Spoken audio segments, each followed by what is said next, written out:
కూడి వచ్చిన మీకు క్రీస్తు నామములో వందనాలు తెలియజేస్తున్నాను. ఈ యొక్క జూన్ నెలలో ఇది 2వ ఆదివారము. ఈరోజు మనం చూడబోతున్నటువంటి విషయం ఏంటంటే, గలతీ పత్రిక 5వ అధ్యాయము 16వ వచనంలో, నేను మీతో చెప్పున్నదేమనగా ఆత్మానుసారంగా నడుచుకొనుడి, అప్పుడు మీరు శరీరేచ్ఛను నెరవేర్చరు. శరీరము ఆత్మకును, ఆత్మ శరీరమునకును విరోధముగా అపేక్షించును. ఇవి ఒకదానికొకటి వ్యతిరేకంగా ఉన్నవి గనుక మీరేమి చేయ నిశ్చయింతురో వాటిని చేయకుందురు. ఇక్కడ మనము ఈరోజు చూడబోతున్న విషయం ఏంటంటే, ఆత్మానుసారముగా నడుచుకొనుట. ఇక్కడ ఆత్మ అనేటువంటి పదము పెద్దక్షరాలతో ఉంది. ఆత్మ అనేటువంటి పదము పెద్దక్షరాలతో ఉంటే పరిశుద్ధాత్మ అని, దేవుని ఆత్మ అని. ఆత్మానుసారంగా నడుచుకోవటం అంటే పరిశుద్ధాత్ముడు చెప్పినట్లుగా జీవించటం. ఆయన వద్దు అంటే ఆగిపోవటం, చేయమంటే చేయటం. ఈరోజు మనం చూడబోతున్నటువంటి విషయం ఇదే. మొదటి నుంచి కూడా మనుషులకు ఉన్నటువంటి ఒక అలవాటు ఏంటంటే, మొదటి నుంచి కూడా దేవుడు ఒక మార్గాన్ని ఏర్పాటు చేశాడు. ఇలా ఉండండి, నేను మిమ్మల్ని పుట్టించాను, మీకోసమే ఈ సమస్తమైనటువంటి సృష్టిని ఏర్పాటు చేశాను, మీరు ఇలా ఉండండి అని చెప్పి దేవుడు మనుషుల కోసం ఒక మార్గాన్ని ఏర్పాటు చేశాడు. ముందుగా ఆదామవ్వలకి దేవుడు ఏర్పాటు చేసిన మార్గం ఏంటి? మీరు ఈ తోటలో పని చేసుకోండి, తోటను కాపలా గాయండి, నచ్చినటువంటి పండు తినండి, కానీ తోట మధ్యలో ఒక చెట్టు ఉంది, దాని జోలు మాత్రం వెళ్ళొద్దు అని చెప్పాడు. అది తినొద్దు, అది ముట్టుకోవద్దు అని చెప్పాడు. అంటే ఆదామవ్వలకి దేవుడిచ్చినటువంటి ఒక మార్గం ఏంటంటే, ఇది ఆ చెట్టు ఒక్కటి తప్ప మిగతాది నువ్వు తిను, కష్టపడు, పని చేసుకో, ఈ తోటను కాపలాగాయి అని చెప్పాడు. కానీ తర్వాత ఏం జరిగింది? దేవుడు ఏది తినొద్దు అన్నాడో అదే ఇద్దరు తిన్నారు. ఆత్మానుసారంగా నడుచుకోవటం అంటే ఏంటి? ఆ పండు తినకుండా ఉండటం. ఇప్పుడు ఆ పండు తిన్నారు అంటే ఎందుకు తిన్నారు వాళ్ళంటే శరీరానుసారంగా వాళ్ళు ప్రవర్తించారు. అక్కడ రాయబడిన మాట ఏంటంటే, ఆదికాండం 3వ అధ్యాయంలో హవ్వ ఆ చెట్టుకెళ్ళి చూసినప్పుడు ఆమె ఏమనుకుంటుందంటే, చూడండి 6వ వచనంలో, స్త్రీ ఆ వృక్షము ఆహారమునకు మంచిదియు కన్నులకు అందమైనదియు వివేకమిచ్చు రమ్యమైనదై ఉండుట చూసినప్పుడు ఆమె దాని ఫలముల్లో కొన్ని తీసుకొని తిని తనతో పాటు తన భర్తకును ఇచ్చాను, అతను కూడా తినేను. దేవుడు చెప్పిన మాట ఏంటంటే ఆ పండు తినొద్దు అని చెప్పాడు. ఇప్పుడు ఈమెం చేసిందంట, ఎవడో వచ్చి 2 మాటలు చెప్పగానే ఆ మాటలు పట్టుకొని ఈమె ఆ చెట్టుకెళ్ళి చూసిందంట. దేవుడు చెప్పిన మాటలను పక్కన పడేసి ఎవడో చెప్పినటువంటి మాటలను పట్టుకొని ఆ చెట్టుకెళ్ళి చూసినప్పుడు ఇప్పుడు ఆ చెట్టు ఎలా కనపడుతుందంట? ఆహారానికి మంచిది, కన్నులకు అందమైనది, ఇది తింటే మనకి జ్ఞానం వస్తుంది. దేవుడి మాటలు చెప్పలా. దేవుడు చెప్పింది ఏంటంటే, ఈ తోటను సేద్యపరచుకోండి, ఈ తోటను కాపలాగాయండి, ఆ ఒక్క చెట్టు తప్ప మిగతావన్నీ మీరు నిరభ్యంతరంగా తినవచ్చు అని చెప్పాడు. అది దేవుని బోధ. కొన్నాళ్ళు బాగానే ఉన్నారు. కానీ ఇప్పుడు సాతానుడు వచ్చి, లేదు లేదు మీరు చావరు, మీ కన్నులు తెరవబడతాయి. ఎలా ఉంటారంటే వాళ్ళు, మీరు మంచి చెడ్డలు ఎరిగిన వారే దేవతల వలె ఉంటారు. దేవతల వలె ఉంటారు మీరు.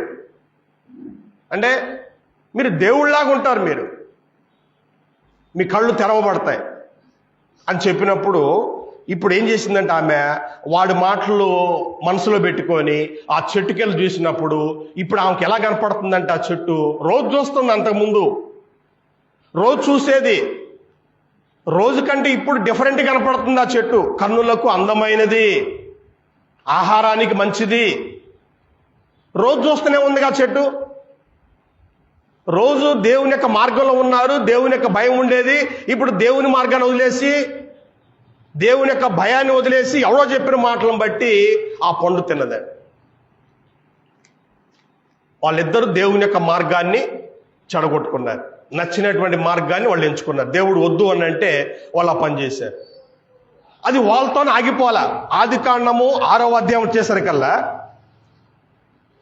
ఆదికాండం 6వ అధ్యాయము 12వ వచనంలో దేవుడు భూలోకమును చూసినప్పుడు అది చెడిపోయి ఉండెను, భూమి మీద సమస్త శరీరులు తమ మార్గమును చెరిపివేసుకొని ఉండిరి. చూడండి, ఆదాము అవ్వలతోనే పోలా ఇది. అక్కడి నుంచి ఆదాము అవ్వల తర్వాత కయీను ఒకడు, తర్వాత వాడు ఏం చేశాడు, తమ్ముడిని చంపాడు. ఇంక అక్కడి నుంచి మొదలైంది. ఆ తర్వాత నోవాహు కాలం వచ్చేసరికల్లా భూమి మీద సమస్త శరీరులు, అంటే భూమి మీద ఉన్నటువంటి ప్రతి మనిషి కూడా, ఒక నోవాహు కుటుంబం తప్ప భూమి మీద ఉన్నటువంటి ప్రతి మనిషి కూడా, వాళ్ళ స్త్రీలైనా పురుషులైనా తమ మార్గమును చెరిపివేసుకొని ఉండిరి. ఇంకందరూ కూడా దేవుని యొక్క మార్గాన్ని వదిలేశారు. నువ్వు చెప్పినట్టు చేస్తే మాకు సంతోషం దొరకట్లే, నువ్వు చెప్పినట్లు చేస్తే మాకు ఆనందం లేదు, మాకు స్వేచ్ఛ లేదు అని ఎవరికి నచ్చినటువంటి మార్గాన్ని వాళ్ళు ఎంచుకొని అలా జీవించారు. ఇది మనం ఈరోజు చూడబోతుంది. దేవుడు చెప్పినట్లుగా నడుచుకుంటే ఎలా ఉంటుంది పరిస్థితి. దేవుని మనం కాదనుకొని సొంత నిర్ణయాలు తీసుకొని, లేదా వాళ్ళని చూసి వీళ్ళని చూసి మనం మన ప్రవర్తన మార్చుకుంటే, మన మార్గాన్ని మార్చుకుంటే ఎలా ఉంటుంది పరిస్థితి. ఈరోజు మనము దీని గురించే ఆలోచన చేయబోతున్నాం. ఒకసారి మనము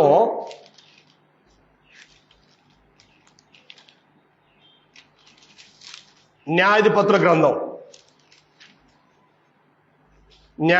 గ్రంథము 2వ అధ్యాయములో, న్యాయాధిపతుల గ్రంథము 2వ అధ్యాయములో మనం ఒక మాట మనం చూద్దాం. ఆనాడు ఉన్నటువంటి ఇశ్రాయేల్ యొక్క పరిస్థితి ఎలా ఉందనేటువంటిది మనం జ్ఞాపం చేసుకుందాం. 10వ వచనం, ఆ తరము వారందరూ తమ పితరుల యొద్దకు చేర్చబడిరి.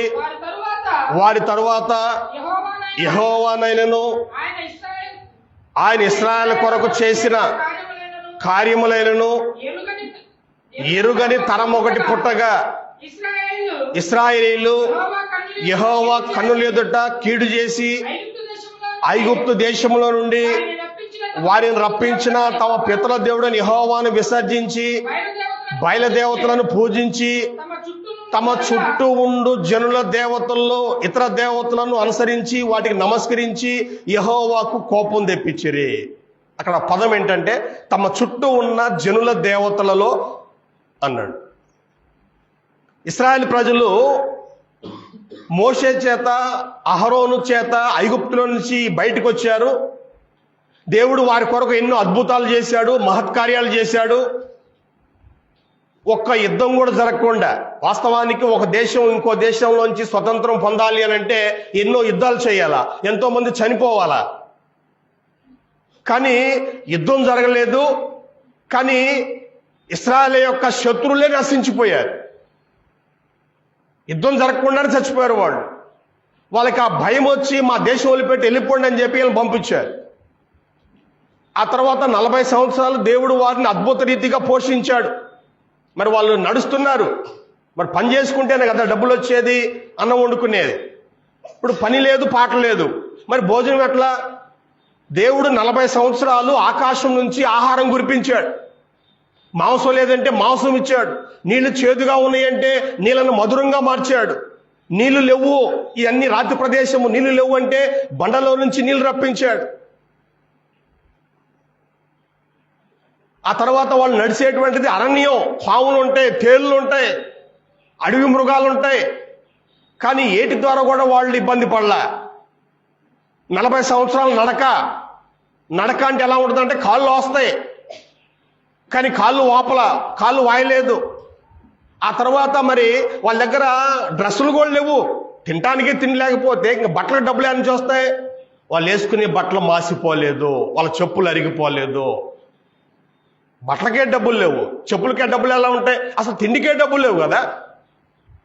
దేవుడు వారిని ఏ విధంగా పోషించాడంటే చూడండి, చెప్పులు అరిగిపోలేదు, బట్టలు మాసిపోలేదు, పాముల వల్ల తేళ్ల వల్ల ఇబ్బంది లేదు, పైనుంచి ఆహారం కురిపించాడు. ఇవన్నీ మర్చిపోయి తమ చుట్టూ ఉండు జనుల దేవతల్లో ఇతర దేవతలను అనుసరించి యెహోవాను వదిలేసి ఆ పక్క ఊర్లో చూసుకొని, పక్క దేశంలో చూసుకొని వాళ్ళ దేవతలు బాగున్నాయే, వాళ్ళ బొమ్మలు బాగున్నాయే అని చెప్పి వాళ్ళ దేవతను పూజించారంట. చూడండి, అంటే 17వ వచనంలో కూడా తమ పితరులు యెహోవా ఆజ్ఞను అనుసరించి నడిచిన మార్గము నుండి త్వరగా తొలగిపోయి ఇతర దేవతలతో వ్యభిచరించి వాటికి నమస్కరించిరి. చూడండి, వాళ్ళ పితరులు ఏదైతే అనుసరించారో దాంట్లో నుంచి వీళ్ళు ఆ మార్గంలో నుంచి త్వరగా తొలగిపోయి, మా దగ్గర ఇప్పుడు మోషే లేడు, అహరోను లేడు, యెహోషువ లేడు, ఇంకెందుకని అని చెప్పి ఆ మార్గాన్ని వదిలేసి, వాళ్ళ పితరుల యొక్క మార్గాన్ని వదిలేసి ఎవరికి నచ్చినట్లుగా వాళ్ళు ఏ దేవతను పడితే ఆ దేవతను పూజిస్తున్నారు. నాకేమో నచ్చింది, నేను ఏమో పూజిస్తాను, నేను పక్క ఊర్లో చూశాను ఒక దేవతని అని చెప్పి కొంతమంది పూజిస్తారు. ఈ విధంగా ప్రజలు ఎలా ఉన్నారు అంటే చూడండి, చివరికి వచ్చేపాటికల్లా న్యాయాధిపతుల గ్రంథము చివరిలో ఒక మాట ఉందండి. 25వ వచనంలో 21, 25 న్యాయాధిపతులు. ఆ దినములలో ఇశ్రాయేలుకు రాజు లేడు, ప్రతివాడును తన ఇష్టానుసారంగా ప్రవర్తించువచ్చును. రాజు లేడు అంటే రాజు లేకపోతే ఎవరికి నచ్చినట్లుగా వాడు ఉంటాడా? అంటే రాజు ఉంటే బాగుంటారా? మరి ఇప్పటిదాకా రాజు లేడు, ఓకే, ఇష్టానుసారంగా ప్రవర్తించారు అంటే రాజు ఉంటే వీళ్ళు సక్రమంగా ఉంటారా? అది లేదు. తర్వాత ఈ న్యాయాధిపతుల కాలం అయిపోయిన తర్వాత మాకు రాజు కావాలని కోరుకుంటే దేవుడు వారికి రాజరిక వ్యవస్థ ఏర్పాటు చేశాడు. మరి అప్పుడైనా బాగుండారా? అప్పుడు కూడా బాగలా. మన హిజ్కియా రాజు కాలంలో మనం చూసినప్పుడు చూడండి, ప్రజలు ఎలా ఉన్నారు అని అంటే ఇదే పరిస్థితి. హిజ్కియా అయితే చాలా బాగున్నాడు, కానీ ప్రజలు ఎలా ఉన్నారు అని అంటే ఎవరికి నచ్చినట్టుగా వాళ్ళు జీవిస్తూ ఉన్నారు. అంటే మనం ఏం నేర్చుకుంటామనంటే దేవుడు ప్రజల కోసము ఒక మార్గాన్ని ఏర్పాటు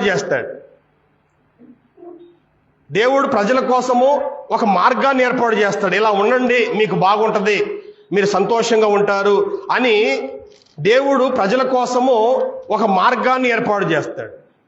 కానీ ప్రజలు ఎలా ఉన్నారు అని అంటే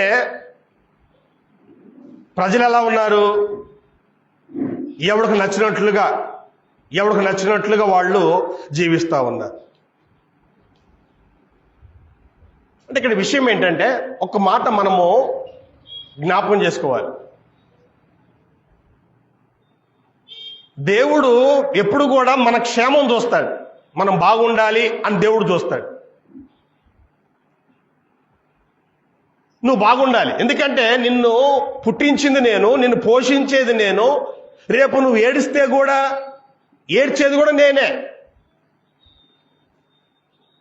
మనమైతే ఏం చేస్తామంటే తల్లిదండ్రులు కూడా కొంతమంది, అందరూ కాదు, కొంతమంది ఇంతగా చెప్పాను వాడు ఏం లేదు, ఇప్పుడు వాడు బాధలు పడుతున్నాడని చెప్పి వీళ్ళు వదిలేస్తారు. వాడు చెప్పినా వింటలేదు అని వదిలేస్తారు. కానీ దేవుడు చూడండి, దేవుడు ఎలాంటి వాడంటే మనం బాధపడుతున్నప్పుడు ఆయన కూడా బాధపడతాడు. ఆయన ఎక్కువ మనకంటే ఎక్కువ ఆయన బాధపడతాడు. అందుకే మొదటి నుంచి కూడా ఆయన ప్రజలతో ఏం చెప్తాడు అని అంటే, ఇదిగో మీకోసము ఒక మార్గాన్ని ఏర్పాటు చేస్తున్నాను, ఇలా ఉండండి అని మొదటి నుంచి కూడా దేవుడు ఒక మార్గాన్ని ఏర్పాటు చేస్తాడు, ఒక విధానాన్ని ఏర్పాటు చేస్తాడు. దాన్నే దేవుని యొక్క మార్గము అనండి, క్రీస్తు మార్గం అనండి, లేదా ఆత్మానుసారంగా నడుచుకోవటము అని అనండి, ఏదైనా కానీ మనం బాగుండాలని దేవుడు ఒక పద్ధతిని, ఒక విధానాన్ని దేవుడు ఏర్పాటు చేస్తాడు. అయితే మనుషులు ఏం చేస్తున్నారు అనంటే దేవుని యొక్క పద్ధతిని పక్కన పెట్టి చుట్టూ ఉన్న వారిని చూస్తున్నారు. కొన్ని సందర్భాలు ఎలా ఉంటుందంటే ఇర్మియా గ్రంథము 11వ అధ్యాయంలో, ఇర్మియా గ్రంథం 11వ అధ్యాయంలో కూడా ఒక మాట మనం జ్ఞాపకం చేసుకుందాం.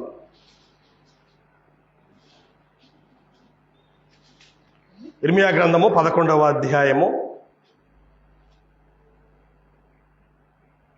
8వ వచనం. దేవుడేమో 7వ వచనం చెప్తున్నాడు, నా మాట వినుడి అని పెందల కడ లేచి చెప్పుచూ వచ్చి తిని, అయినను వారు తమ దుష్ట హృదయములో పుట్టు మూర్ఖత చొప్పున నడుచుచు వినకపోయిరి, చెవియొగ్గిన వారు కాకపోయిరి. వారు అనుసరింపవల్లని నేను వారికి ఆజ్ఞాపించిన ఈ నిబంధన మాటలన్నిటిని అనుసరించి నడవలేదు. గట్టిగా ఖండితంగా దేవుడు చెప్తున్నాడు. ఏమని? నా మాటేనండి, నా మాటేనండి. ఎందుకు ఆయన గట్టిగా ఖండితంగా చెప్తున్నాడంటే నువ్వు బాగుండాలని, నువ్వు సంతోషంగా ఉండాలని. ఆయన కోపాన్ని నువ్వు భరించలేవు, ఆయన ఉగ్రతను తట్టుకోలేవు. కాబట్టి ఆయన గట్టిగా ఖండితంగా చెప్తున్నాడు, నా మాట వినండి అని. అయితే ప్రజలు ఎలా ఉన్నారంట? అయినను ఆయన అంత గట్టిగా చెప్పినా సరే, పెందల కడ లేచి చెప్పుచూ వచ్చినా సరే, ఈయనకేం పని లేదండి. పొద్దున్న 5ంటికి ప్రార్థన ఏంటి, అప్పుడే నిద్ర టైం. 4ంటికి ప్రార్థన ఏంటి, 4ంటికి లేచి వాక్యం చెప్తున్నాడు, 5ంటికి లేచి వాక్యం చెప్తున్నాడు. మంచి నిద్ర కదా. దేవుడేమో పెందల కడ లేచి పంపుచూ వచ్చాడంట, నా ప్రజలు చెడిపోయారు అని సేవకులు నిద్రపోనిట్లా. అయ్యా ఇప్పుడే నిద్ర పట్టిందయ్యా అంటే తర్వాత బోధిగల నిద్ర అని చెప్పి సేవకులను ఆయన తొందర చేస్తుంటాడు. వాళ్ళు పెందల కడ వచ్చి చెప్తూ వచ్చినా కానీ, అయినను ఎంత అరిసినా ఎప్పుడు చెప్పినా కానీ వాక్యము, అయినను వారు తమ దుష్ట హృదయములో పుట్టు మూర్ఖత చొప్పున నడుచు వినకపోయేరి. వాళ్ళ హృదయములో ఏది అనిపిస్తే అది చేస్తున్నారు. ఆ హృదయం మంచిదా? అది దుష్ట హృదయం. లోపల నుంచి ఏమొస్తాయి? యేసుప్రభు చెప్పాడు మత్తయి సువార్త 12వ అధ్యాయంలో, హృదయము నిండి ఉన్న దాన్ని బట్టి నోరు మాట్లాడను అని. లోపలేముంటే బయటికి అది వస్తుంది. వాళ్ళ హృదయములు ఏముంది? అంత చెడుతనం ఉంది. బయటికి ఏమొస్తుంది? ఆ చెడుతనం వస్తుంది, మూర్ఖత్వం వస్తుంది. కాబట్టి వాళ్ళ హృదయంలో ఏమైతే ఉందో దాని చొప్పున వాళ్ళు నడుచుకుంటా దేవుని యొక్క బోధని వాళ్ళు లెక్క చేయట్లే. ఇప్పుడు చూడండి ఏమైంది చివరికి. 8వ వచనంలో చివరిలో ఉంటుంది, కనుక నడవలేదు గనుక. మరి దేవుడు చూస్తూ ఊరుకున్నాడా? వాళ్ళు నడవలేదు గనుక నేను ఆ నిబంధనలోని వాటన్నిటినీ వారి మీదకి రప్పించున్నాను. ఆయన ముందే చెప్తాడు, దేవుడు ముందే చెప్తాడు. మనం కూడా చెప్తాం కదా పిల్లలకి, అరే బాగా చదువుకోరా, బాగుపడతావు, ఉద్యోగం వస్తుంది అని ముందు మనమే చెప్తాం. అరే నువ్వు బడికి ఎగ్గొడితే రేపు చదువు నాశనం చేసుకుంటే బరగొడ్లు కాస్తావురా అని ముందు మనమే చెప్తాం. దేవుడు కూడా అలాగే అన్ని ముందే చెప్తాడు. చదువుకుంటే ఉద్యోగం వస్తుంది, చదువు మానేస్తే బరగొడ్లు కాసుకోవాల్సి వస్తుంది. దేవుడు కూడా నా మాట వింటే క్షేమంగా ఉంటావు, నా మాట వినకపోతే ఇదిగో ఇది వస్తుంది అని ముందుగానే చెప్పాడు. ద్వితోపదేశ కాలంలో 28వ అధ్యాయంలో 15వ వచనం నుంచి చివరి దాకా మొత్తం 68 వచనాలు ఉంటాయి. దాంట్లో 15వ వచనం దగ్గర నుంచి 68వ వచనం వరకు అంటే 54 వచనాలు ఏం చెప్పాడు అంటే ఆయన మాట వినకపోతే వచ్చే నష్టాలు ఏంటో మొత్తం చెప్పాడు. అవన్నీ ముందుగానే చెప్పాడు. ఇప్పుడు వాళ్ళు నడవలేదు కాబట్టి అవన్నీ నేను వారి మీదకి రప్పిస్తాను. దేవుడు మరలా రప్పిస్తాడు, అవన్నీ కూడా వాళ్ళ మీదకే రప్పిస్తాడు. కానీ విషయం ఏంటంటే, ముఖ్యమైనటువంటి పాయింట్ ఏంటంటే, దేవుని యొక్క మార్గంలో ఉంటే నువ్వు సంతోషంగా ఉంటావు. దేవుని యొక్క మార్గాన్ని నువ్వు దాటావు అని అంటే నీ మార్గంలో ఏముంటుందంటే నాశనము, కష్టము ఉంటుంది. అది మనం ఈరోజు ఆలోచన చేయబోతున్నాం. మనం వరుసగా మనం గమనిస్తే చూడండి, ఆదాము హవ్వ వాళ్ళిద్దరూ భార్యాభర్తలు. వాళ్ళకి బాల్యం అంటే ఏదో తెలియదు. వాళ్ళు పుట్టినప్పుడే యవనస్తులు, అనుభవం ఉన్నటువంటి వ్యక్తులు. అలాంటి జంట చూడండి, వాళ్ళకి పిల్లలు లేరు, ఇద్దరు హ్యాపీగా ఆ తోటలో సంతోషంగా ఉంటున్నారు, హ్యాపీగా. దేవుడు మధ్య మధ్యలో దేవుడు వచ్చి వాళ్ళతోటి సంభాషించేవాడు, మాట్లాడేవాడు. చూడండి, ఏదైనా తోటలో వాళ్ళు ఉన్నప్పుడు ఎలా ఉంది పరిస్థితి? చాలా మంచి వాతావరణం, సంతోషం, సమాధానం. ఎప్పుడైతే వాళ్ళు దేవుని యొక్క మార్గాన్ని చెరిపేసుకున్నారో ఏం జరిగిందండి? చెట్ల మధ్యలో దాక్కున్నారు, భయపడి దాక్కున్నారు. ఆ తర్వాత దేవుడు వచ్చి వారిని ఏం చేశాడు? శపించాడు. తోటలో నుంచి బయటికి వెళ్ళగొట్టాడు, మరలా తోటలోకి రాకుండా కాపలా పెట్టాడు, ఖడ్గజ్వాలల్ని కాపలా పెట్టాడంట. వాళ్ళు కనుక ఇటు వస్తే కాల్చేయండి వాళ్ళని అని చెప్పి ఖడ్గజ్వాలను పెట్టాడంట. ఇప్పుడు చూడండి, వాళ్ళు దేవుని యొక్క మార్గంలో ఉంటేనేమో సంతోషంగా సమాధానంగా ఉన్నారు. ఎప్పుడైతే దేవుని యొక్క మార్గాన్ని చెరిపేసుకున్నారో నాశనము, కష్టం తెచ్చుకున్నారు. అదే చెప్తున్నాడు రోమిలికి రాసినటువంటి పత్రిక 3వ అధ్యాయము 3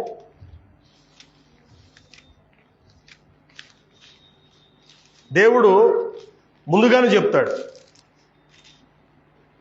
రోమా 3:17, 16, 17 వచనాలు.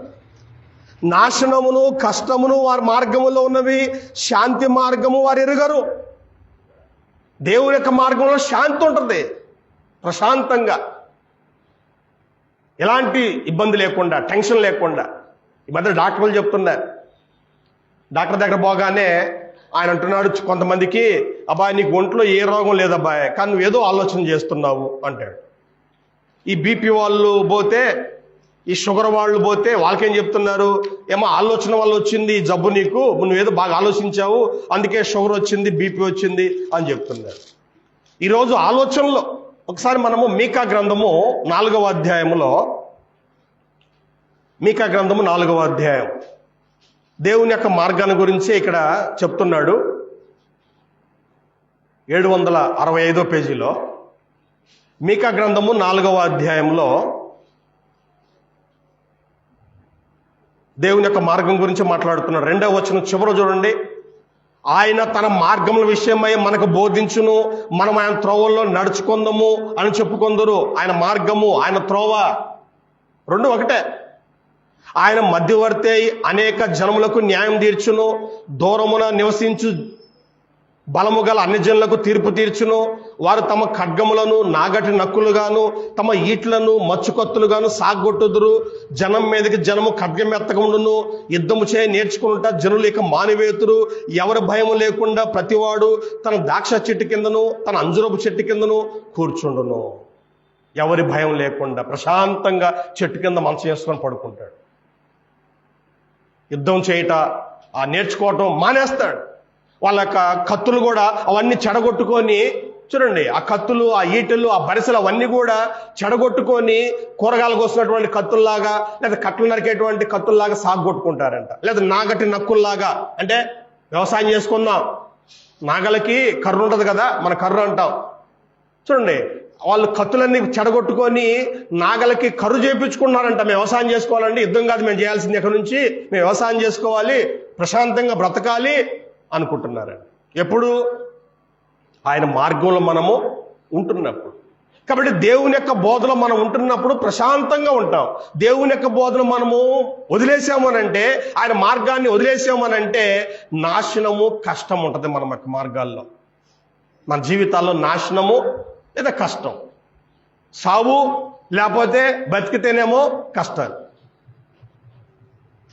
దినవృత్తాంతాల 2వ గ్రంథం 36వ అధ్యాయంలో బబులోనీయులు ఇజ్రాయెల్ దేశం మీదకు, యూదా దేశం మీదకి వచ్చి వాళ్ళని ఏం చేశారంట? చాలా మందిని చంపేశారు. తర్వాత బతుకున్న వాళ్ళనేమో, ఆ బతుకున్నటువంటి వాళ్ళు కరువు చేత చనిపోయారంట. భయంకరమైన కరువు, తిండి లేదు.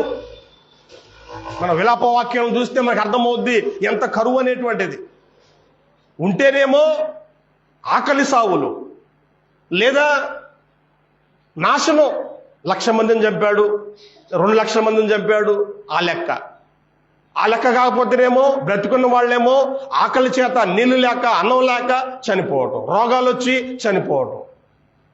ఎప్పుడైతే మనిషికి సరైన ఆహారము, సరైనటువంటి నీరు ఉండదో ఆటోమేటిక్గా రోగాలు మొత్తం వస్తుంటాయి, వరుస పెడుతుంటాయి. ఇంక రోగాలు అందులో వచ్చేటువంటి రోగం ఏంటంటే మనం టీబీ అంటాం కదా, నెమ్ము కానీ టీబీ కానీ ఇవి వచ్చేది ఎందుకంటే ఆహారము సరిగా తీసుకోనప్పుడు. ఆహారం సరిగా తీసుకోకపోతే నెమ్ము, టీబీ ఇవి వస్తాయండి. దాని అర్థం ఏంటంటే మాంసం మొత్తం కరిగిపోయి ఇక చర్మము ఎముకే మిగిలిపోదు. భయంకరమైన రోగం అది. ఇవన్నీ ఎందుకు వచ్చినాయి అంటే మనము దేవుని అనుసారంగా జీవించకుండా మనకు నచ్చినట్లుగా జీవించటం, ఎవరికి నచ్చినట్లుగా వాడు జీవించటం. చూడండి, పక్క వాళ్ళని చూసి నేర్చుకోవటం. ఇందా చూసాం కదా, తమ చుట్టూ ఉన్న వారి దగ్గర చూసి వాళ్ళ దేవతలను తీసుకొచ్చి వీళ్ళు పూజిస్తున్నారండి. చూడండి ఎంత దుర్మార్గమో చూడండి. కాబట్టి ఈరోజు మనం చూడబోతుంది ఏంటంటే దేవుని యొక్క మార్గంలో ఉంటే నువ్వు ఎలా ఉంటావు, లేదా దేవుని యొక్క మార్గం లేకుండా నీకు నచ్చినట్లుగా నువ్వు ఉంటే ఎలా ఉంటావు అనేటువంటిది మనము ఆలోచన చేస్తున్నాం. దీనికి ముందుగా మనం ఏం చూడాలంటే దేవుని యొక్క మార్గంలో ఉన్న వారిని ఏమంటారంటే దేవుని కుమారులు అంటారు. దేవుని యొక్క మార్గంలో లేకుండా నీకు నచ్చినట్లుగా నువ్వు జీవిస్తే వీళ్ళు ఏమంటారంటే సాతాను పిల్లలు, దుష్ట సంతానము అంటారు. వీళ్ళనేమో దేవుని పిల్లలు అంటారు, వాళ్ళనేమో సాతాను పిల్లలు అంటారు. మూర్ఖులు అంటారు, దుర్మార్గులు అంటారు, దుష్టులు అంటారు. చూడండి, ఒక్కసారి మీరు గమనించండి. నేను గతంలో కూడా చెప్పాను మీకు, మనము ఒక దాన్ని మనం వద్దనుకుంటున్నామంటే దానికంటే బెస్ట్ అయితే మనం బయటికి వెళ్ళాలి. ఒక దాన్ని మనం వద్దనుకుంటున్నామంటే, ఇప్పటిదాకా ఉన్నటువంటి స్థితిని మనం వద్దనుకుంటున్నామంటే భవిష్యత్తులో మనం వేరే దానికి వెళ్ళాలి అనుకున్నప్పుడు ఏం చేయాలంటే ఉన్నదానికంటే బెస్ట్ అయితే దాని దగ్గరికి వెళ్ళాలి.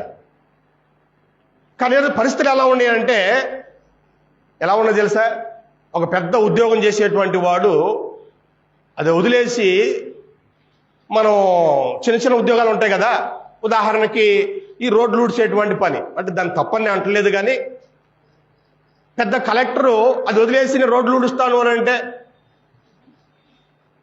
నీ బతుకు నువ్వే నాశనం చేసుకుంటావు అని అంటే దానికి ఎవరు బాధ్యులు?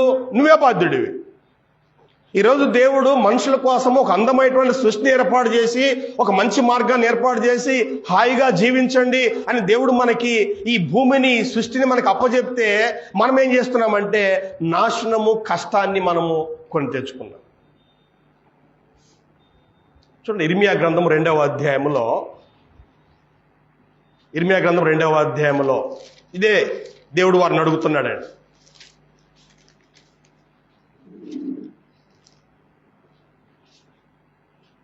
ఇర్మియా గ్రంథము 2వ అధ్యాయం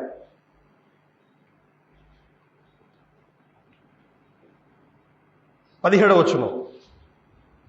నీ దేవుడని యెహోవా నిన్ను మార్గములో నడిపించుండగా నీవు ఆయన్ని విసర్జించుట వలన నీకు నువ్వే ఈ బాధ కలుగజేసుకుంటే కదా.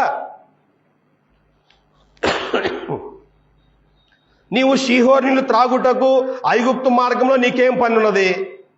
యూఫ్రటీస్ నది నీళ్లు త్రాగుటకు అష్షూరు మార్గంలో నీకేం పనున్నది? నీ దేవుడిని యెహోవాను విసర్జించావు, నీకు నెడల భయభక్తులు లేకుండా పోయినాయి, అందుకే బాధలు, శ్రమలకి కారణమయ్యాయి. దేవుడు మార్గంలో నడిపిస్తూ ఉంటే ఏం చేశారంటే వాళ్ళు, నీవు ఆయన్ని విసర్జించడం వలన బాధలు, శ్రమలు కొని తెచ్చుకున్నారు. ఇశ్రాయేల్ అయినా మనమైనా దేవుడు మనల్ని ఒక మార్గం నడిపిస్తున్నాడు. ఆయన మార్గము శాంతియుతంగా ఉంటుంది, సంతోషం ఉంటుంది. మనం ఏం చేస్తున్నామంటే, ఏమండి ఇది మాకు వద్దులేండి, మాకు ఇది వద్దు, అదే బాగుంది. ఏది బాగుంది? ఇందా చెప్పాను కదా, మనం ఒక దాన్ని వదులుకుంటున్నామంటే దీనికంటే బెస్ట్ అయి ఉండాలి. మనం పొందేటువంటిది, మనం పొందాలనుకునేటువంటి దీనికంటే బెస్ట్ అయి ఉండాలి. దేవుని మార్గం కంటే బెస్ట్ ఏంటిది? శాంతి కంటే ఇంకా మెరుగైంది ఏంటి? సమాధానం కంటే ఇంకా మెరుగైంది ఏంటి? ఏం తెచ్చుకున్నారంట? బాధలు, శ్రమలు తెచ్చుకున్నారు. ఎక్కడ పడితే అక్కడ ఆగి నీళ్ళు తాగుతున్నారు. అసలు అటేం పని, ఇటేం పని అని దేవుడు వాళ్ళని ప్రశ్నిస్తున్నాడు. వాస్తవానికండి, ఇశ్రాయేల్ ప్రజలు ఒక చోట ఆగారు. అక్కడ వాళ్ళు దేవుని మీద బాగా సనిగారు. ఇంత చేసినటువంటి దేవుని ఒక్కసారిగా వాళ్ళు సనిగారు, భయపడ్డారు. చాలా సందర్భాల్లో దేవుడు వాళ్ళని ఐగుప్తులోంచి విడిపించి నడిపిస్తూ ఉంటే నీళ్లు చేదుగా ఉన్నాయి, మాకు మాంసం లేదు, ఇలా ఎన్నో రకాలుగా దేవుణ్ణి వాళ్ళు విసిగిస్తున్నారు. అప్పుడు దేవుడు అన్న మాట ఏంటంటే, వాస్తవానికి అక్కడి నుంచి వాళ్ళు 40 రోజుల్లో కనాన్ దేశం పోవచ్చు అంట, 40 రోజుల్లో. కానీ దేవుడు వాళ్ళని శపించాడు, రోజుకి సంవత్సరం అని 40 సంవత్సరాలు పట్టుద్దని చెప్పి దేవుడు వారిని శపించాడంట. 40 రోజుల్లో పోవాల్సినటువంటి ప్రయాణాన్ని దేవుడు 40 సంవత్సరాలకి మార్చాడు. కారణం ఏంటంటే వాళ్ళు దేవుణ్ణి ఇసికించారు. ఆ తరం మొత్తం చచ్చిపోయేదాకా దేవుడు అక్కడక్కడే తిప్పుతున్నాడు. అడుపోవటం మళ్ళీ వెనక్కి రావటం, అడుపోవటం మళ్ళీ వెనక్కి రావటం. అంటే 40 సంవత్సరాలు వాళ్ళని తిప్పుతున్నాడు. అందుకే అడుగుతున్నాడు, అక్కడ నీళ్ళు తాడ నీకేం పని అన్నాడు. ఆ ఊరు పోయావు నీళ్ళు తాగావు, ఈ ఊరు పోయి నీళ్ళు తాగావు, అక్కడ బాధలు పడ్డావు, ఇక్కడ బాధలు పడ్డావు, నీకెందుకు వచ్చింది ఇంత కర్మ అంటే నువ్వు దేవుణ్ణి వదిలేసావు, ఆయన మార్గాన్ని వదిలేసావు, అందుకే నీకు తిప్పాల్సి వస్తుంది. 40 రోజుల్లో పోవాల్సిన ప్రయాణము 40 సంవత్సరాలు పట్టింది. ఇదే వాళ్ళకి బాధలు శ్రమలు రావాలి, వాళ్ళందరూ చచ్చిపోవాలి. కాబట్టి దేవుని యొక్క మార్గంలో ఉండేటువంటి మనము ఎలా ఉంటున్నాము, దేవుని యొక్క మార్గాన్ని వదిలేసేటువంటి మనం ఎలా ఉంటున్నాము ఒక్కసారి మనం పరిశీలన చేసుకుంటే చూడండి. ఒక్కసారి మనం గమనించండి. గలతీ పత్రిక 5వ అధ్యాయంలో వివరంగా, గలతీ పత్రిక 5వ అధ్యాయంలో దేవుని మార్గం ఎలా ఉంటుందో, లేకపోతే నువ్వు ఎంచుకున్నావే మార్గాన్ని, నీ హృదయంలో నుంచి వచ్చినటువంటి మూర్ఖత చొప్పున నడుచుకుంటున్నావే, ఆ మార్గం ఎలా ఉంటుందో ఒకసారి ఇక్కడ చూడండి, వివరంగా ఉంటుంది. గలతీ పత్రిక 5వ అధ్యాయం 19వ వచనం నుంచి, శరీర కార్యములు స్పష్టమై ఉన్నవి. శరీర కార్యములు అంటే దేవుని యొక్క మార్గంలోంచి ఒక వ్యక్తి బయటకు వచ్చి వాడు ఏర్పాటు చేసుకున్న మార్గం. నాకు దేవుని యొక్క మార్గం వద్దు అని వీడు బయటకు వచ్చాడు కదా, బయటకు వచ్చి వాళ్ళని నీళ్ళు చూసి నేర్చుకొని ఒక మార్గం నడుస్తున్నాడు కదా. ఇప్పుడు ఆ మార్గం ఎలా ఉంటుందో చెప్తున్నాడు. ఎలా ఉంటుందంట? జారత్వము, అపవిత్రత, కాముకత్వము, విగ్రహారాధన, అభిచారము. బయటకు వచ్చిన తర్వాత ఏముంది బయట? దేవుని యొక్క మార్గంలో ఏముందనంటే, దేవుని యొక్క మార్గంలో ఏముందండి? ఒకసారి మనము ఆదికాండము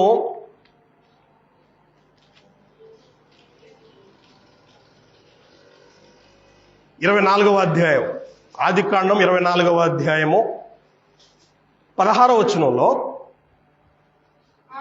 రిబ్కా గురించి మాట్లాడుతూ, ఆ చిన్నది మిక్కిలి చక్కనిది, ఆమె కన్యక, ఏ పురుషుడును ఆమెను కూడలేదు. చూడండి, వివాహానికి ముందు పవిత్రంగా ఉండటం అది దేవుని యొక్క మార్గం. ఇప్పుడు బయటికి వెళ్ళావే, ఇప్పుడు ఈ మార్గం ఎటువంటిదంట? జారత్వము. జారత్వం అంటే వివాహానికి ముందు చెడిపోవడం.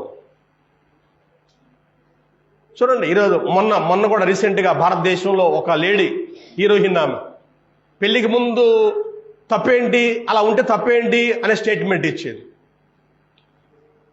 అంటే ఈరోజు సమాజం ఎలా తయారైపోయిందంటే పెళ్లికి ముందే భ్రష్టు పట్టిపోతున్నారు.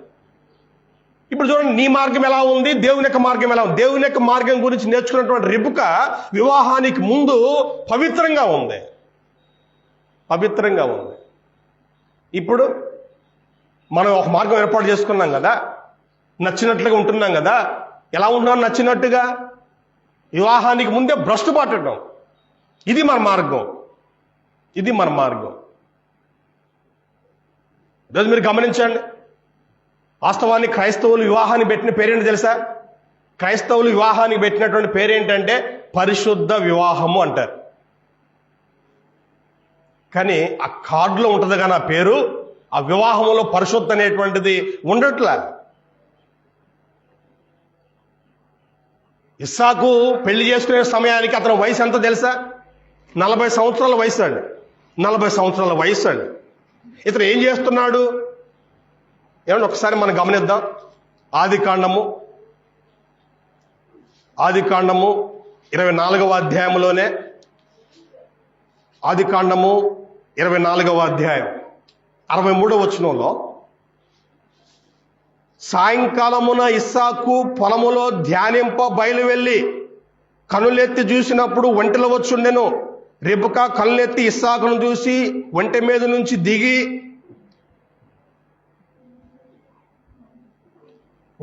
దిగిందంట.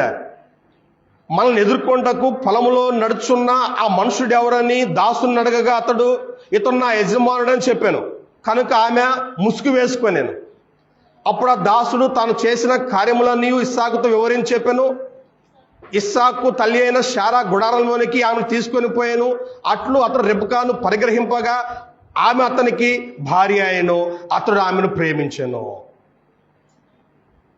చూడండి ఎలా జరిగిందో వివాహం అనేటువంటిది. ఇస్సాకు తన పెళ్ళే సమయానికి అతని వయసు 40 సంవత్సరాలండి. 40 సంవత్సరాలు. అక్కడే ఉంటుంది 25వ అధ్యాయము 20వ వచనములో రెబెకాను పెళ్లి చేసుకున్నప్పుడు 40 సంవత్సరం వాడు అని 25, 20 వచనంలో. అంటే ఇస్సాక్కి 40 సంవత్సరాల వయసు. చూడండి ఎలా ఉన్నాడంట. సాయంకాలమున ఇస్సాకు పొలములో ధ్యానింప బయలు వెళ్ళి, సాయంకాలం మంది అంటే ఆయన పొలానికి వెళ్ళి దేవునికి ప్రార్థన చేసేవాడు, ధ్యానంలో ఉండేవాడు. ఒకరోజు ఆయన అదే విధంగా ఒకరోజు సాయంకాలం ముందు పొలానికి వెళ్ళి ధ్యానంలో ఉన్నప్పుడు దూరం నుంచి ఏదో ఒంటెలు వస్తున్నాయంట. ఏంటా ఒంటెలు అని చెప్పి ఈయన తెలుసు కదా, వాళ్ళ నాన్న ఇతనికి భార్యను తీసుకురావడానికి పంపించాడు, దాసును పంపించాడు. వాళ్ళే అయి ఉంటారని చెప్పి ఆశగా నడుచుకుంటూ వస్తున్నాడు ఆ ఒంటెల దగ్గరికి. రెబెకా చూసి ఈమె కూడా ఆ ఒంటె మించి దిగిందంట. తర్వాత అడిగినప్పుడు రెబెకా అడిగింది ముందు, ఎవరు ఇతను మనల్ని ఎత్తుకుంటూ వస్తున్నాడు అని అడిగినప్పుడు, ఇతనేనమ్మా పెళ్లి కొడుకు అని అతను చెప్పినప్పుడు, ఆ తర్వాత ఇస్సాకు కూడా అన్ని వివరాలు మొత్తం తెలుసుకున్న తర్వాత అప్పుడు ఆమెని తన గుడారంలో తీసుకెళ్ళాడు. అప్పుడు ఆమెను పెళ్లి చేసుకున్నాడు. తర్వాత అతడు ఆమెని ప్రేమించాడు. ఇద్దరు పరిశుద్ధులే. ఇస్సాకు పవిత్రుడే, రెబెకా పవిత్రురాలు. వాళ్ళు దేవుని యొక్క మార్గంలో ఉన్నారు. వాళ్ళకి జారత్వం అంటే ఏంటో వాళ్ళకి తెలియదు. అంటే తెలియదని కాదు, వాళ్ళకి అలవాటు లేదు. ఆ కాలంలో చాలా మంది మిగతా వాళ్ళు వివాహానికి ముందు చెడిపోయి ఉంటారు. కానీ ఇతను మాత్రము, రెబెకా మాత్రము పవిత్రంగా ఉన్నారు. కాబట్టి మన మార్గంలోనేమో ఏముందంట, జారత్వము, వివాహానికి ముందు చెడిపోవటం ఉంది. ఆ తర్వాత అపవిత్రత ఏముంది మన మార్గంలో? పవిత్రత ఏమైనా ఉందా? చూడండి, స్త్రీలైనా పురుషులైనా పవిత్రంగా జీవించాలి అనేటువంటి విధానం ఏమైనా ఉందా? ఏం లేదు. ఎవడు నచ్చినట్లుగా వాళ్ళు జీవించటమే. తల్లిదారి తల్లే, పిల్లదారి పిల్లే, ఎవడి దారి వాడిదే. అపవిత్రత, కాముకత్వము ఏముంది మన మార్గంలో? మొత్తం కామే ఉంది. ఏ సెల్ ఫోన్ ఓపెన్ చేసినా, ఏ టీవీ ఓపెన్ చేసినా, ఏ సినిమాకి పోయినా కూడా మొత్తం ఏముంటుందంటే అంత కామమే. అది ఉంటేనే అండి వచ్చే జనము అంటారు. విగ్రహారాధన ఏముంది మన యొక్క మార్గంలో అంటే బొమ్మలను పూజించటం. దేవుడే మొదటి నుంచి చూడండి, దేవుని ఎవరు చూడలే. బొమ్మల విధానము దేవుని యొక్క మార్గంలో లేదు. మట్టితోటి బొమ్మలు చేయటం, రాళ్ళతో బొమ్మలు చేయటం, కర్రలతో బొమ్మలు చేయటం, బంగారం వెండితో బొమ్మలు చేయటం, ఈ విధానము దేవుని యొక్క మార్గంలో లేదు. ఆయన బలిపీఠం కట్టమన్నప్పుడు కూడా చూడండి, దేవునికి బలర్పించడానికి ఒక బలిపీఠం కట్టారు. అంటే బలిపీఠం అంటే ఏంటంటే ఎట్నే ఎత్తుగా ఉండే ఒక స్టాండ్ లాగా, ఒక బల్లాలాగా. దాన్ని ఎలా కట్టమన్నాడు తెలుసా? రాళ్లతో కట్టమన్నాడు, మట్టితో కట్టమన్నాడు. ఆ రాళ్ళు కూడా ఏ రాళ్ళు అంటే సరిచేయని రాళ్ళు అంట, మల్సని రాళ్ళు. రాయి అంటే మనం ఏం చేస్తామంటే ముక్కు ముఖం సరి చేస్తాం కదా, అలా సరి చేయకూడదంట. మాకు ఈ విధానం ఎక్కడ కనపడుతుంది అంటే, కొత్తూరు వెళ్తాం కదా మేము. కొత్తూరు వెళ్ళినప్పుడు వాళ్ళు ప్రహరీ గోడలు కట్టుకుంటారు. వాళ్ళు కొండరాలు తీసుకొచ్చి అవి ముక్కు ముఖం ఉండవు ఆ రాళ్ళకి, అదే అడ్డం పెట్టుకుంటారు వాళ్ళు. అలాంటి రాళ్లతోటి దేవునికి బలిపీఠం కట్టాలంట, మట్టితో బలిపీఠం కట్టాలంట. అంటే దేవుడు కోరుకునేది చూడండి, ఆయన కోరుకునే విధానము ఇది అందంగా ఉండాలి, అట్రాక్టివ్గా ఉండాలి అనే విధానం దేవునికి ఉండదు. మనల్ని కావాల్సింది బొమ్మలో బాగా ఎంత అందంగా ఉంటే ఆ బొమ్మ అంతగా దాన్ని మొక్కుతారు. విగ్రహారాధన, రకరకాల బొమ్మలు, మన మార్గంలో ఇది ఉందండి. ఆ తర్వాత అభిచారం అంటే మంత్ర విద్య అంటారు. వ్యభిచారం వేరు, అభిచారం వేరు. అభిచారం అంటే మంత్ర విద్య, గారడి విద్య అంటాం కదా. ఈరోజు మన దగ్గర ఏముందంటే అంత మాయే, అంత మాయ. ఈ మిమిక్రీ చేసే వాళ్ళు చూడండి, ఆ మిమిక్రీ కాదు, ఈ మెజిషియన్స్ ఉంటారు, వాళ్ళు కాగితాలతోటి పావురం చేస్తారు. వాస్తవానికి అదంతా మాయే, అది ఒరిజినల్ కాదు అది. కానీ మనం కనిపెట్టలేం.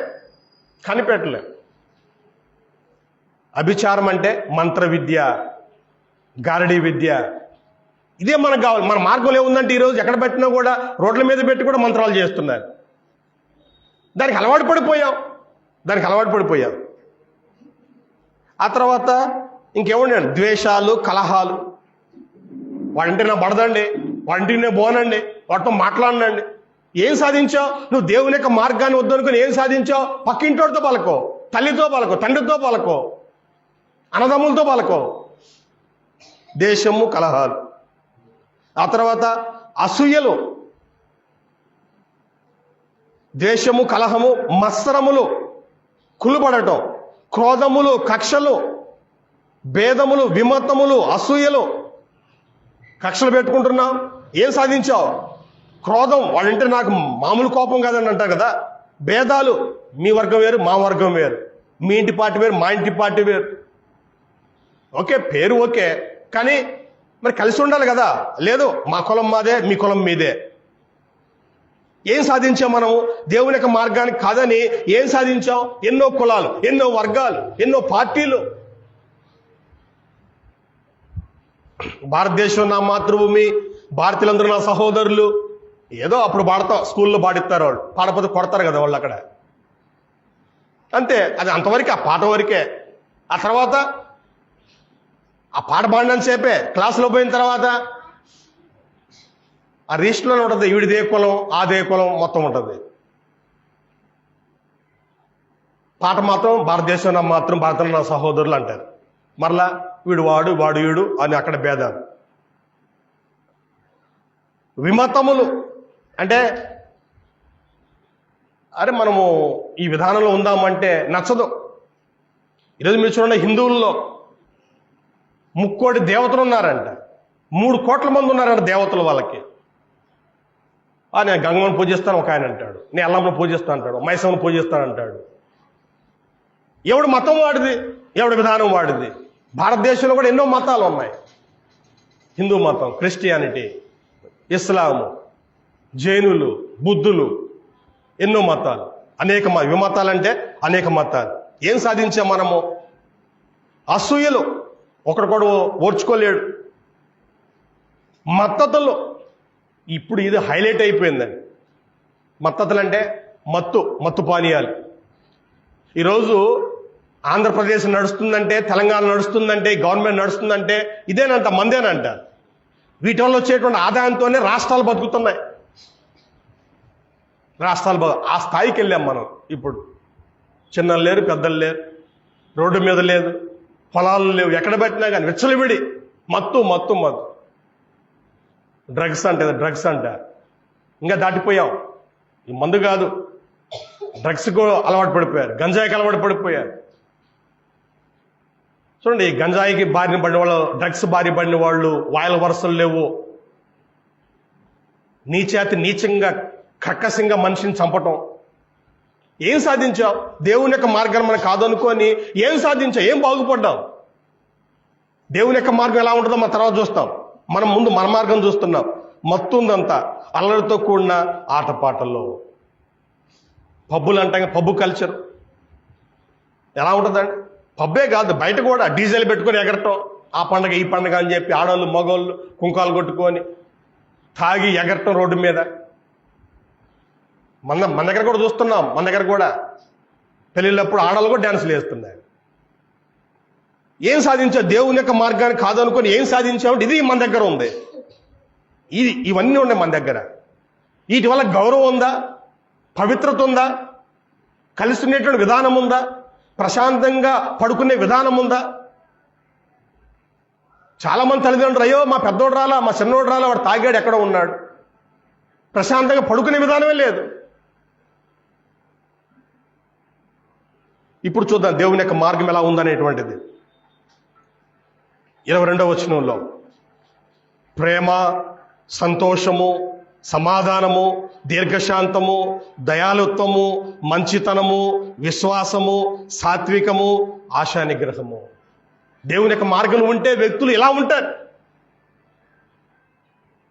మీరు అనొచ్చండి, ఏమండి మరి ఇన్ని చర్చిలు ఉన్నాయి, ఇంతమంది పాస్టర్లు ఉన్నారు, ఇవన్నీ కనపడుతున్నాయి కానీ జనాల్లో ప్రేమ కనపట్ల, సంతోషం కనపట్ల, సమాధానం కనపట్ల. వాస్తవమే, పాస్టర్లు చాలా మంది కనపడుతున్నారు, చర్చిలు చాలా కనపడుతున్నాయి, ఎక్కడ పెట్టినా కానీ కూటాలే ఇవి కనపడుతున్నాయి. కానీ ఈ కనపట్ల ప్రేమ, సంతోషము, సమాధానం, దీర్ఘశాంతం ఈ కనపట్ల.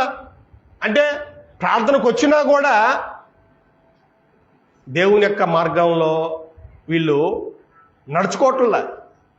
ఇప్పుడు తల్లిదండ్రి కష్టపడి బాగా మంచి డ్రెస్ కుట్టించి బుక్స్ ఇప్పించి బడికి పంపిస్తారు. చదువుకోవాల్సింది ఎవడు? వాడు చదువుకోవాలి. మనం ఫీజు కట్టాము, యూనిఫామ్ ఇప్పించాము, క్యారేజీ పెట్టాము, ఆటో వారికి డబ్బులు ఇచ్చి ఆటోలు కూర్చోబెట్టాము. వాడిని వాడు బడికి పోయాడు, బాగానే బడికి పోయాడు. ఇప్పుడు చదువుకోవాల్సింది ఎవడంటే వాడే. తర్వాత మనం ఏం చేయలేం. ఇవన్నీ అయితే మనం చేస్తాం, ఫీజు కడతాం, బట్టలు ఇప్పిస్తాం, బుక్స్ ఇప్పిస్తాం, భోజనం పెడతాం, అన్ని మనం ఇస్తాం. కానీ చదువుకోవాల్సింది ఎవడు? మనం కాదు, వాడే. ఈరోజు పరిస్థితి ఎలా ఉంది అంటే వాస్తవమే, చాలా మంది ఉన్నారు పాస్టర్లు, చాలా మంది, చాలా చర్చిలు ఉన్నాయి, పెద్ద పెద్ద కూటాలు జరుగుతున్నాయి. కాబట్టి ఇవి కనపడట్లే. ప్రేమ, సంతోషము, సమాధానము ఇవి కనపడట్లే. అంటే ఉన్నా ఉపయోగం లేదు, బడికి పంపించినా ఉపయోగం లేదు. అయితే దేవుని యొక్క మార్గం ఎలా ఉంటుందంటే ప్రేమ. ప్రేమ ప్రేమించటమే, వాడు శత్రువైనా సరే ప్రేమించటమే. ఏమైంది ప్రేమిస్తే? ఏమి నష్టపోం మనం ప్రేమిస్తే? ఏమి నష్టపోం. ఒకవేళ ఇది నష్టపోయినా కూడా తర్వాత మనం 100 అంతలు పొందుకుంటాం. దేవుని యొక్క మార్గంలో ప్రేమ ఉంటుంది, సంతోషం ఉంటుంది. ఏ సంతోషం ఇది?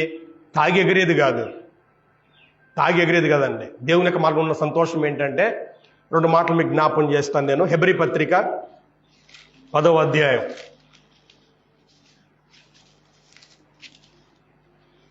హెబ్రీ పత్రిక 10వ అధ్యాయము 34వ వచనంలో చివరిలో చూడండి. ఆస్తి కోల్పోవటకు సంతోషంగా ఒప్పుకుంటారు. మీ ఆస్తి కోల్పోవటకు సంతోషంగా ఒప్పుకుంటారు. ఆస్తి పోతే సంతోషం ఎలా ఉంటుంది? అది వేరే వాళ్ళ కోసం. నా కొడుకు జైల్లో పడితే 10,000 కట్టాను, 20,000 కట్టాను అని అంటే ఓకే. నా కొడుకు కాదు, పక్కింటోడు, లేకపోతే ఎదురింటోడు, లేకపోతే పక్కూరోడు వాడు జైల్లో పడితే నా డబ్బులు పెట్టి వాడిని ఇడిపించారు బయటికి. మీ ఆస్తి కోల్పోవటకు సంతోషంగా ఒప్పుకుంటారు. ఏ సంతోషం ఇది? ఏ సంతోషం అండి? దేవుల్లో ఉన్నటువంటి సంతోషం ఇది. మన సంతోషం ఎలా ఉంటుందంటే ఆ మందులోనో లేదా ఆ డ్యాన్స్లోనో ఆ ఇల్లులోనో మనం సంతోషాన్ని చూస్తాం. కానీ దేవుని సంతోషం ఎలా ఉంటుందంటే పక్కోడికి సహాయం చేసే దాంట్లో సంతోషం. పక్కోడికి సహాయం చేసే దాంట్లో, వాడు ఇబ్బందులు ఉన్నాడు, వాడు మనం ఆదుకోవాలి, వాడు జైల్లో ఉన్నాడు అని చెప్పి తమ ఆస్తిని వాడి కోసం ఖర్చు పెడుతున్నారు. అది సంతోషం. అపోస్తల కార్యములు 8వ అధ్యాయంలో ఇంకో సంతోషం మనం చూస్తాం. అపోస్తల కార్యములు 8వ అధ్యాయము 39వ వచనంలో మధ్యలో చూడండి. నపుంసకుడు సంతోషించు తన త్రోవను వెళ్ళెను. ఏ సంతోషం ఇది? ఇక్కడ నపుంసకుడు వెళ్ళేటప్పుడు బాగానే ఉన్నాడు, రథం మీద వెళ్ళాడు, యెరూషలేం పోయాడు, ఆరాధించాడు, తిరిగి వస్తున్నాడు. అతనికి సంతోషమే. ఏ సంతోషం అని అంటే నేను ఆరాధించాను, క్షేమంగా వెళ్ళాను, క్షేమంగా వస్తున్నాను అని ఇప్పటిదాకా ఆ సంతోషంలో ఉన్నాడు. కానీ ఇప్పుడు దానికి మించిన సంతోషం ఏంటంటే నా పాపాలు క్షమించబడ్డాయి, నేను బాప్తీసం పొందాను, నా పాపాలు క్షమించబడ్డాయి అని సంతోషించు తన త్రోవను వెళ్ళాడంట. ఇదివరకున్న సంతోషం కాదు ఇది. ఇది గొప్ప సంతోషం. నా పాపాలు మొత్తం క్షమించబడ్డాయి, నేను పవిత్రునయ్యాను. ఎప్పుడు? బాప్తీసం పొందిన తరువాత. ఈ సంతోషం కనపడట్లా. ఇతరుల కోసం డబ్బు ఖర్చు పెట్టే సంతోషం కనపడట్లా. ఈరోజు సంతోషం, ఏ సంతోషం కనపడుతుందంటే త్రాగుడు, దీంట్లో సంతోషం కనపడుతుంది. కానీ అంటే దేవుని యొక్క మార్గంలో ఏముంటుందంటే ప్రేమ, సంతోషము, సమాధానం ఉంటుంది. సమాధానం ఉంటుంది. ఇందాక మనం చూసాము మీకా గ్రంథం 4వ అధ్యాయంలో యుద్ధం చేయట మానేస్తారు. యుద్ధం చేయటం మానేస్తే ఏమవుద్ది? పక్కూరుతో, పక్క దేశంతో సమాధానంగా ఉండటం. కాబట్టి దేవుని యొక్క మార్గంలో ఏముంటుందంటే నాకు శత్రువు ఎవడు లేడండి, అందరితో పలుకుతాను, అందరితో సమాధానంగా ఉంటాను. ఎలా ఉంటుందని పరిస్థితి? అందరితో బాగుంటే ప్రశాంతంగా ఉంటావా, లేకపోతే గొడవలు పెట్టుకుని సంతోషంగా ఉంటావా? ఎప్పుడు యుద్ధం వస్తుందో తెలియదు. మనం చూస్తున్నాం కదా, భారతదేశానికి పాకిస్తాన్కి యుద్ధం జరుగుతూ ఉంది. ఎప్పుడు ఎక్కడ బాంబు పడుతుందో తెలియదు. సైనికులు యాక్టివ్గా ఉండాలా, సైన్యము చురుగ్గా ఉండాలా, అధికారులు చురుగ్గా ఉండాలా, ఎప్పుడు ఎక్కడి నుంచి బాంబు పడుతుందో తెలియదు. మనం మాట్లాడుకున్నాం, 2వ ప్రపంచ యుద్ధం జరిగేటప్పుడు జపాన్ మీద అణుబాంబు ఒకటి పడిందంట. ఒక అణుబాంబు పడిందంట, చాలా నష్టమైపోయింది. అది పడినటువంటి తెల్లారి మళ్ళీ ఇంకొక అణుబాంబు పడిందంట. జపాన్ ఇప్పటికి కూడా కోలుకోలే. అంటే ఆ ప్రాంతం ఎప్పుడు ఎవడు బాంబు వేస్తారో తెలియదు. కానీ దేవుని యొక్క మార్గం ఎలా ఉంటుందంటే సమాధానం. ఎవరితో మన గొడవలు ఉండో, ప్రశాంతంగా మన చెట్టు కింద మనం పడుకుంటాం. తిన్నా తినకపోయినా మన చెట్టు కింద మనం పడుకుంటాం. దీర్ఘశాంతము. వాడు ఒక మాట అన్నాడండి, ఇప్పటికి నేను పలకట్లా. ఒక మాట అన్నందుకే నన్ను గౌరవించలేదండి. చిన్న చిన్న నోటికి మనం ఓర్చుకోలేం. కానీ దేవుని మార్గం ఎలా ఉంటుందంటే దీర్ఘశాంతము. సరే, వాడు ఏదో ఆవేశంలో ఉండి ఆ మాట అని ఉంటాడు, వాడికి ఏదో బాధలో ఉండే అప్పెగ్గొట్టాడు. ఇది ఇలా మనం ఓర్చుకుంటూ వెళ్ళటం, దయాలుత్వము, ఎదుటి వ్యక్తి మీద జాలి పడటం, దయ కలగటం. దేవుని యొక్క మార్గం ఎలా ఉంటుందండి? మంచితనము, అందరితో మంచితనంగా ఉండటం, నమ్మకం, విశ్వాసము. నమ్మకం, దేవుడు అంటే నమ్మకం, ఎదుటి వ్యక్తి అంటే నమ్మకం, సాత్వికము. ఇది జాగ్రత్తగా ఉండాలని మనం. దేవుని యొక్క మార్గంలో ఏముంటుందంటే ఎంత గొప్పోడైనా సరే మామూలుగా బ్రతికేస్తాడు. తన గొప్పతనాన్ని, తన పలుకుబడిని ఎప్పుడు కూడా నేను గొప్ప, నాకు అంత ఉంది, ఎంత ఉంది అని దేవుని యొక్క బిడ్డ అనడు. ఎంత ఉన్నా కానీ, ఇప్పుడు నేను మీ ఇంటికి వచ్చాను, నువ్వు నా సహోదరుడివి, మన ఇద్దరం ఒకటే. ఆస్తి ఉండొచ్చు, కానీ వాడు ఆ విషయంలో అప్పుడు జ్ఞాపకం చేసుకోడు. ఆ పనికి మాలిన అది వదిలేసే, దాని గురించి ఎందుకు ఇప్పుడు అంటాడు. ఇప్పుడు నేను సాధారణ వ్యక్తిని, మనమంతా ఒకటి అనేటువంటి భావము, ఇది మంచిదా? రే, నా ముందు కూర్చున్నావేంటి, నువ్వెంత, ఇలా ఉంటే బాగుంటుందా? చూడండి, సాత్వికం అంటే ఏంటంటే తనకున్నటువంటి స్థితి ఏదైనా కానీ దాన్ని పక్కన పెట్టి ఎదుటి వ్యక్తి కోసం ఏ స్థాయికైనా సరే దిగజారటం. నీకు నేను సహాయం చేస్తాను, అయ్యే నువ్వేందయ్యా, నువ్వు రావటం ఏంటి, నువ్వు సహాయం చేయటం ఏంటి, ఇది కాదు. ఆశా నిగ్రహము. ఆశలు ఉంటాయి, కానీ వాటిని కంట్రోల్లో పెట్టుకుంటాడు. అవి ఎలా సాధించాలో న్యాయబద్ధంగా సాధించుకుంటాడు తప్ప, ఒకవేళ న్యాయబద్ధంగా సాధించుకోలేకపోతే వదిలేస్తాడు దాని గురించి. అంతేగాని అడ్డదారులు దొక్కి దాన్ని పొందాలనేటువంటి ఉద్దేశము దేవుని పిల్లలకు ఉండదు. కాబట్టి ఇప్పుడు చెప్పండి, దేవుని యొక్క పిల్లలు లేదా దేవుని యొక్క వాతావరణం మన దగ్గర ఉంటే ఎలా ఉంటుంది? అందరం కలిసి ఉంటాము, ఆశలను చంపుకుంటూ ఉంటాము, ఏ వ్యక్తిని కూడా అగౌరవపరచకుండా అందరితో ప్రశాంతంగా మనం బ్రతకగలుగుతాం, మర్యాద ఇచ్చుకుంటాము, ప్రేమ కలిగి ఉంటాము, సంతోషంగా ఉంటాము, సమాధానంగా ఉంటాము, ఏదైనా తప్పు జరిగినా ఓర్చుకుంటాము. ఈ వాతావరణం ఎలా ఉంటుంది? లేదా మనకు నచ్చినటువంటి మార్గం ఎలా ఉంటుంది? ఈరోజు మీరు చూడండి, మనకు నచ్చినటువంటి మార్గం ఉండటం వల్ల ఈరోజు మీ గతంలో కూడా చెప్పారు, వాస్తవానికి యవనస్తుల కంట సామెతల గ్రంథంలో సొలొమోను అంటాడు, యవనస్తులకి వాళ్ళ బలమే వాళ్ళకి అలంకారం అంట. యవనస్తులు అంటే బలంగా ఉండాలా. నేను నిన్న మొన్న గమనించాం కదా, ఈ కరెంట్ పనిచేసే వాళ్ళు పిల్లలు వచ్చారు, ఈజీగా స్తంభం ఎక్కేస్తున్నారు వాళ్ళు. మన వాళ్ళు స్తంభం ఎక్కాలంటే నిచ్చెన కావాలి, పెద్ద నిచ్చెన కావాలి. యవనస్తులు వాళ్ళ బలం అదే వాళ్ళకి అలంకారం. ఈరోజు యవనస్తులను చూడండి మీరు, ఆ పాన్ ప్రాకులు గుట్కాలు వేసుకొని, వాస్తవానికి యవనస్తులు అంటే ఎలా ఉండాలా? ముఖం మీద పాలు గారేటట్టు ఉండాలా, ఆకర్షించేటువంటి అందం ఉండాలి యవనస్తుల కంటే. వాళ్ళు అబ్బాయిలైనా అమ్మాయిలైనా కానీ వాళ్ళు చూడగానే ఆకర్షించే విధంగా ఉండాలి. ఈరోజు చూస్తే ముఖాలు చూస్తే ఎయిడ్స్ వచ్చిన లాగా ఉన్నాయి. ఒక్కటి బలం లేదు. నోరు తెరిస్తే ఇంకా ఆ పళ్ళు అసలు చూడలేము, మాట్లాడితే వాళ్ళ దగ్గరే ఉండలేము. అందం లేదు, ఆకర్షణ లేదు, శుభ్రం లేదు, ఆరోగ్యం లేదు. ఏం సాధించాం? దేవుని యొక్క మార్గాన్ని కాదనుకొని ఏం సాధించాం? కాబట్టి ప్రియమైనటువంటి సహోదరి సహోదరులారా, ఆత్మానుసారంగా నడుచుకోండి. దేవుని యొక్క మార్గంలో మీరు ఉండండి, దేవుడు చెప్పినట్టుగా నడుచుకోండి. అప్పుడు మీరు ఈ శరీరేచ్ఛను మీరు నెరవేర్చకుండా జాగ్రత్త పడతారు. ముందు దేవుని యొక్క మార్గంలో ఉండండి, ఆ తర్వాత ఆటోమేటిక్గా నువ్వే పాపాన్ని వదిలేస్తావు. పాపం జోలికి వెళ్ళవు. దేవుడు చెప్పినట్టుగా నడుచుకుంటే పాపం జోలికి వెళ్ళవు. పవిత్రంగా ఉంటావు, ఆరోగ్యంగా ఉంటావు, యాక్టివ్గా ఉంటావు. అన్నిటికంటే ముఖ్యంగా దేవునితో సమాధానం కలిగి ఉంటావు. ఈ స్థితి అనేటువంటిది చాలా మంచిది. దేవుని మార్గంలో ఉంటే నీ బ్రతుకు చాలా బాగుంటుంది. లేదులేండి నాకు నచ్చినట్టుగా ఉంటానంటే చూస్తున్నావు కదా జనాల్ని, రేపు నీ బ్రతుకు కూడా అలాగనే తయారవుతుంది. నువ్వు అనుకోవచ్చు, దొంగలు ఏమనుకుంటారంటే వాడంటే దొరికాడు, నేను దొరుకుతా. ఇప్పుడు దొంగని పట్టుకొని కొట్టారు, ఆ విషయం పక్క దొంగలు తెలుస్తుంది. వీడు ఏమనుకుంటాడు, అమ్మో దొంగతనం చేయడం తప్పు, దొరికిపోతా అనుకుంటాడా? అనుకోడు. వాడికి పరిగెత్తడం తెలియలా, తప్పించుకోవడం తెలియలా, వాడి దగ్గర తెలివి లేదు, అందుకే వాడు దొరికిపోయాడు. నేను అలా కాదు. ఇలా బ్రతికేస్తున్నాం మనం మోసం చేసుకుంటున్నాం. ఒకటి వాస్తవం ఏంటంటే దేవుని మార్గంలో ఉంటే పవిత్రత, సమాధానము, సంతోషము. అది వదిలేసావు అని అంటే మనం అంటాం కదా, కుక్కలు చింపిన విస్తరాక అని. అలా నీ బ్రతుకు కుక్కలు చింపిన ఇస్తరాక అయిపోదు.